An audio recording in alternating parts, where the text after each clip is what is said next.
sociology of education is the study of how schools and society shape one another.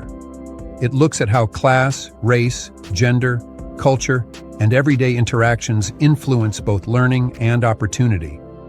Historically, this field grew as mass schooling expanded in the 20th century.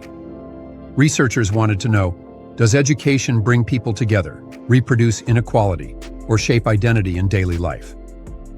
Three main perspectives answer this question. First, structural functionalism sees education as a force for social cohesion. Schools teach shared values, skills, and norms that help maintain order and belonging. Second, conflict theory argues that education often reinforces inequality. Conflict theory shows how school systems can favor certain groups through tracking, testing, or unequal resources. Third, symbolic interactionism zooms in on daily interactions.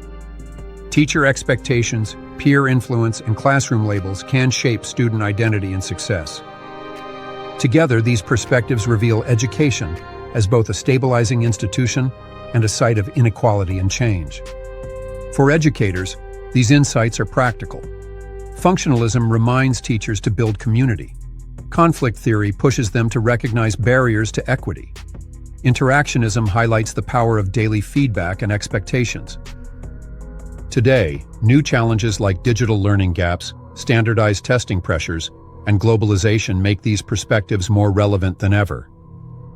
In short, understanding the sociology of education helps teachers create classrooms that are cohesive, fair, and empowering, preparing students not only for academic success, but also for active participation in society.